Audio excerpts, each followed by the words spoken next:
السلام علیکم۔ حضرت علی رضی اللہ تعالیٰ کا ایک قبر پر سے گزر ہونا بیان کر رہا ہوں۔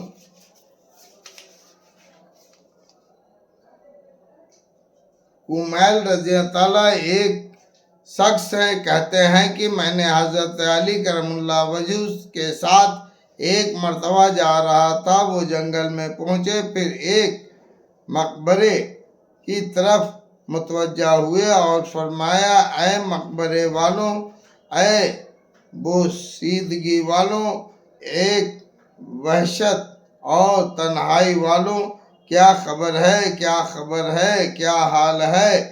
پھر ارشاد فرمایا، ہماری خبر تو یہ ہے کہ تمہارے بعد اموال تقسیم ہو گئے، اولادیں یتیم ہو گئیں، بیویاں نے دوسرے خاوند کر لیے۔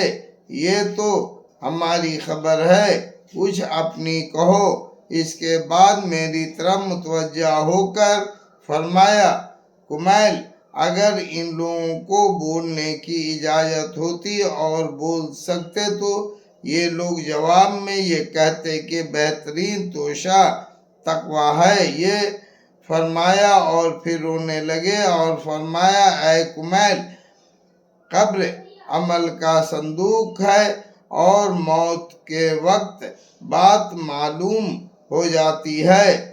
فائدہ، یعنی آدمی جو کچھ اچھا یا برا کام کرتا ہے وہ اس کی قبر میں محفوظ رہتا ہے، جیسا کہ نیک میں متحد احادیث میں یہ مضمون وارد ہوا ہے کہ نیک اعمال اچھے آدمی کی صورت میں ہوتے ہیں جو میت کے جی بہلانے اور اس پیدا کرنے کے لیے رہتا ہے اور اس کی دلداری کرتا ہے، اور برے اعمال بری صورت میں بدبودار بن کر آتے ہیں جو اور اذیت کا سبب ہوتا ہے۔ ایک حدیث میں وارد ہے کہ آدمی کے ساتھ 3 چیزیں قبر تک جاتی ہیں، اس کا مال، جیسا کہ عرب میں دستور تھا،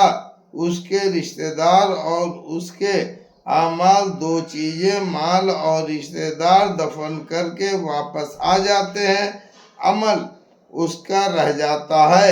حضور اقدس صلی اللہ علیہ وسلم نے ایک مرتبہ صحابہ رضی اللہ تعالیٰ سے ارشاد فرمایا کہ تمہیں معلوم ہے کہ تمہاری مثال اور تمہارے اہل و عیال اور مال و اعمال کی مثال کیا ہے؟ صحابہ رضی اللہ تعالیٰ کے دریافت فرمانے پر حضور صلی اللہ علیہ وسلم نے ارشاد فرمایا کہ اس کی مثال ایسی ہے جیسے ایک شخص کے 3 بھائی ہوں اور وہ مرنے لگے، ایک بھائی کو یہ بلائے اور پوچھے کہ بھائی، تجھے میرا حال معلوم ہے کہ مجھ پر کیا گزر رہی ہے، اس وقت تو میرا کیا مدد کرے گا؟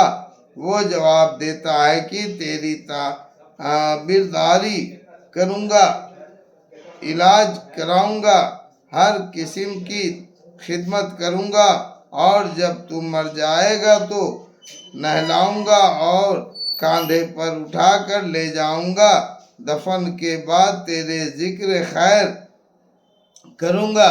حضور صلی اللہ علیہ وسلم نے ارشاد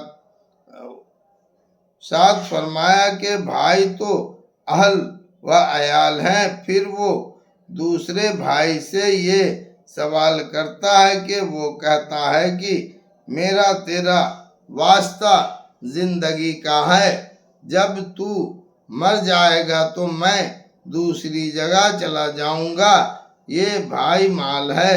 پھر وہ تیسرے بھائی کو بلا کر پوچھتا ہے، یہ کہتا ہے کہ میں قبر میں تیرا ساتھی ہوں، وحشت کی جگہ تیرا دل بہلانے والا ہوں، جب تیرا حساب کتاب ہونے لگے تو نیکیوں کے پلڑے میں بیٹھ کر اس کو جھکاؤں گا۔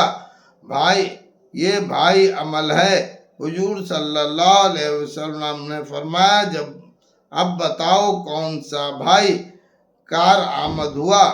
صحابہ رضی اللہ عنہ نے عرض کیا یا رسول اللہ یہی بھائی کار آمد ہے، پہلے دو تو بے فائدہ ہی رہے۔ اللہ اکبر۔